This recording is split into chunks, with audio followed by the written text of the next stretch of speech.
पर फिर भी महाराज मुकदमा चल रहे, ये मेरी है ये तेरी है।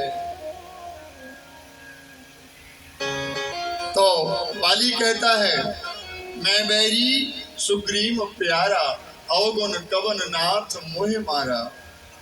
हे प्रभु मैं बैरी, मैं आपका शत्रु हो गया, और सुग्रीव प्यारा, ऐसा दुराभाती मतभेद, ऐसा क्यों? मैं बैरी सुग्रीव प्यारा, अवगुण कवन नाथ मोहे मारा। मुझे क्यों मारा गोविंद? हे भक्त वत्सल दयालु, भगवान कहते हैं जो अपनी धर्मपरायणा पत्नी की आपत्ति काल के समय बात नहीं मानता उसका नाश हो जाता है। इसलिए अगर अच्छी बात श्रीमती जी भी बोलें तो स्वीकार कर लेनी चाहिए। आजकल तो हुक्म ही चलते हैं सरकार, बोले मैं घर पे चर्चा करके बताऊंगा, घर पे पूछ के बताऊंगा, यानी निर्णय वहां से होगा।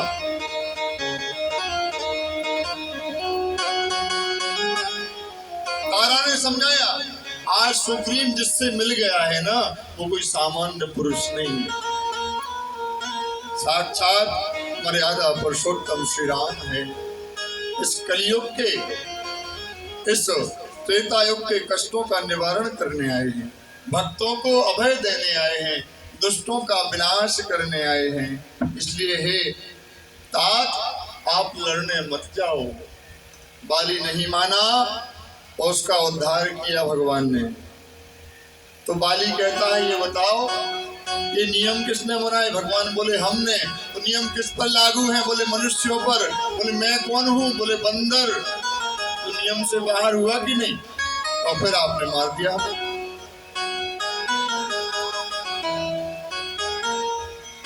तो भगवान कहते हैं मित्र वधू भगनी सुत नारी, अपने मित्र की धर्म पत्नी, अपने छोटे भाई की धर्म पत्नी, अपने पुत्र की पत्नी, अपनी भांजी, ये कन्याओं के समान बताई गई हैं। मित्र वधू भगनी बहन, सुत नारी बेटा की बहू, और भांजी, इन पर जो कुदृष्टि डालता है वो वध के योग्य है। ध्यान से सुनना, मित्र वधू भगनी सुत नारी सुन सट कन्या। अरे मूर्ख, ये कन्या के समान शास्त्रों में बताई गई हैं, और इन पर जो कुदृष्टि डालता है वो वध के योग्य है। इसलिए तुम्हें मारा गया। तुमने छोटे भाई की पत्नी पर कुदृष्टि डाली, इसलिए तुम वध के पात्र बने। और महाराज तो बाली ने तर्क दिया मैं तो बानर हूं ना, मनुष्यों पर नियम लागू है। बानर भी उस समय मनुष्यों की बुद्धि के हुआ करते थे, बोलते थे, दो पैरों पर चलते थे। अब जो बानर हैं चार पे चल रहे हैं, वो बानर दो पे ही चलते थे, इसलिए उनको मनुष्यों के समान माना गया था। बाली का उद्धार किया। तो आज काली भी यही कह रहा है कि भगवान विष किसने दिया? बोले हमने। तो मैं क्या दूंगा? बोले विष ही। ठीक है, पर तुम्हें एक काम करना पड़ेगा, इस जगह को छोड़ के जाना पड़ेगा।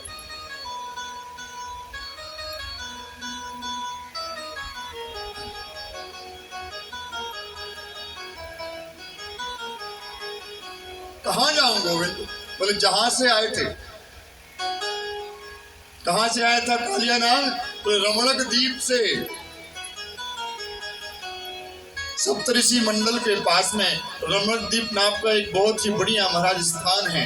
वहां पर नाग मंडली, नाग लोग भी कह देते हैं उसको, वहां नाग रहते हैं। और नागों की और गरुड़ की शत्रुता है। नाग और गरुड़ आपस में शत्रु हैं, मौसेरे भाई हैं, सगे मौसी के लड़के हैं। एक मौसी के लड़का है अरुण और गरुण, और एक मौसी के हैं नाग। कद्रु विनीता कश्यप की ही पत्नी है दोनों। शर्त रखी कद्रू ने कि सूर्य के घोड़ों को जो रंग है वो कौन सा है। तो कद्रू बोली सफेद और बिंता बोली काला। दोनों ने शर्त रखी, बोले अगर काला हुआ तो मैं तुम्हारी दासी बन जाऊंगी और अगर सफेद हुआ तो मैं तुम्हारी दासी बन जाऊंगी। तो कद्रू ने अपने नाव को बुलाया, कहा जाओ समूचे अश्व के अंग में, घोड़ों के अंग में लिपट जाओ। नांग जिसमें घोड़ा काला दिखे। दोनों के पुत्रों को भेजा, गरुण को भेजा। गरुण देखने आए अश्व के लिए, तो महाराज घोड़े काले दिखे। वास्तव में थे सफेद पर दिखे काले, क्योंकि उसमें सर्प जो है लिपट चुके थे। शर्त के अनुसार कद्रू की विनीता को महाराज दासी बनना पड़ा। गरुण की मां को सर्प की मां की दासी बनना पड़ा।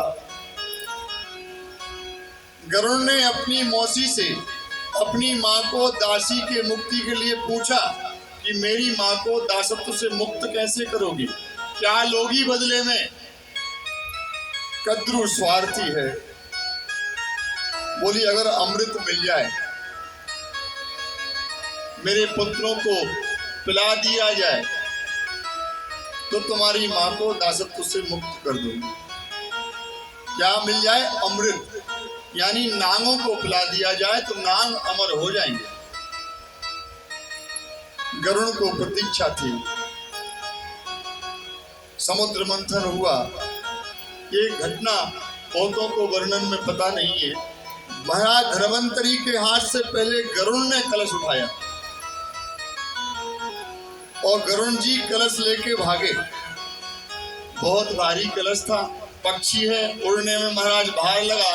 तो पहली बार रखा नासिक महाराष्ट्र, वहां एक बूंद गिरी। फिर महाराज उठा करके आगे उड़े, आगे चले तो मध्य प्रदेश में रखा उज्जैन, वहां भी छोटी सी बूंद गिरी। फिर आगे चले उत्तर प्रदेश आए, प्रयागराज, वहां रखा, थक गए थे, वहां भी छोटी सी बूंद गिरी। और आगे चले लेकर के हरिद्वार में रखा, वहां भी एक बूंद गिरी। ये 4 जगह कुंभ लगता है 12 वर्षों बाद, जहां पर अमृत की बूंदों का प्रभाव, जो भी कुंभ नहा लेता है उसे अमृतता की प्राप्ति हो जाती है। ये 12 वर्षों में हमारे महाकुंभों का आयोजन होता है। 4 जगह, नासिक, उज्जैन, प्रयाग और हरिद्वार। एक महाराष्ट्र में, एक मध्य प्रदेश में, एक उत्तर प्रदेश में, एक उत्तराखंड में। और जाकर के महाराज नागों की मां के सामने कलश रख दिया, कहा ये लो, दासी से मुक्त हुई मेरी मां। बोले हाँ, और कलश उठाया और लाकर के पुनः धन्वंतरी को दे दिया। नांग पी नहीं पाए। उसके बाद फिर दैत्य ने उठाया।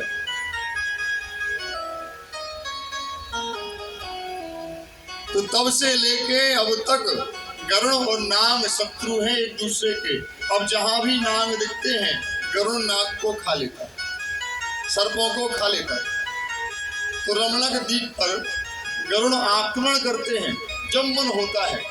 जितने नाग दिख जाएं, जितने सर्प दिख जाएं, चोंच से मारते, किसी को खाते, किसी को घायल करते, किसी को मार के डालाते। ऐसा महाराज रोज करने लगे। नागों ने मीटिंग बिठाई, प्रस्ताव दिया, बुला करके बोले एक काम करो, खाने बगैर आप मानोगे नहीं, तो हम अपनी तरफ से रोज एक नाग आपको रख दिया करेंगे, आप आना, खाना और चले जाना। इससे कम से कम ये होगा कि जो और नाग मारे जाते हैं वो बच जाएंगे। गरुण मान गए। रोज आते, एक स्थायी स्थान पर नाग मिलता, खाते और चले जाते। बारी बारी से हर घर से एक नाग जाने लगा। बारी आई कालिया नाग की, जो यमुना जी में था। इसने जाने से मना कर दिया, ना गया ना किसी को भेजा, और स्वयं घर में जाके बैठ गए। गरुण जी आए, भूखे आए थे, उम्मीद से आए थे। जब नांग नहीं देखा, पता लगा कालिया नांग ने किया है, आए उसके घर पर आक्रमण किया, चोंचों से महाराज बहुत पिटाई की। नांग भागा सीधा यमुना जी रमणक द्वीप से यमुना में जाके प्रवेश कर गया। सुखदेव कहते हैं, परीक्षित वहां पर सौवरी ऋषि की श्राप थी गरुड़ को कि यमुना में तुम चोंच नहीं रख सकते वरना मर जाओगे। वहां वो बचा हुआ था। भगवान ने वापस रमणक द्वीप भेजा, कहा अब तुम्हें गरुड़ नहीं खाएगा, मेरे चरण चिन्हों को देख करके वो तुम्हें प्रणाम करके चला जाएगा।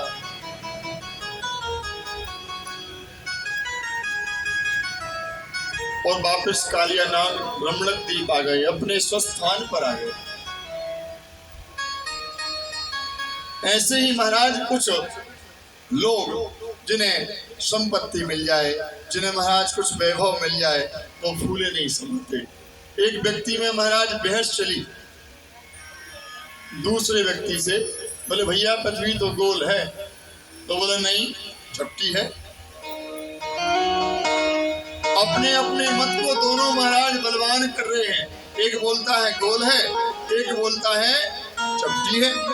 इतने में महाराज तीसरा निकला, तो सुनो भैया हम दोनों में संतुष्टि नहीं हो पा रही, आप बताओ अच्छा ये पृथ्वी कैसी है, गोल है कि चौकोर है? तो बोला भैया क्षमा करना हम यहाँ के हैं ही नहीं। तो क्यों बोला? भैया क्षमा करना हम तो यहाँ के हैं ही नहीं। भले आदमी पृथ्वी तो है, जहाँ कहीं के भी हो वहाँ पृथ्वी तो है ही है। ऐसे ही कुछ सज्जन, महाराज ये बताओ गायत्री मंत्र की महिमा क्या है? बोले पहले गायत्री मंत्र सुनाओ। बोले वो याद नहीं है। पहले गायत्री मंत्र सुनाओ। बोले वो याद नहीं है। तो बोले आपकी टांग खींचनी थी, इसलिए गायत्री मंत्र की महिमा बताओ। ब्राह्मण मात्र को गायत्री मंत्र मौन होकर के जाप करना चाहिए, उच्चारण नहीं करना चाहिए। ब्राह्मणम मूलम तो संध्या, शाखा धर्म कर्माणि पत्रम। ब्राह्मण की मूल है संध्या गायत्री, और फिर उस वृक्ष की शाखा है धर्म कर्म।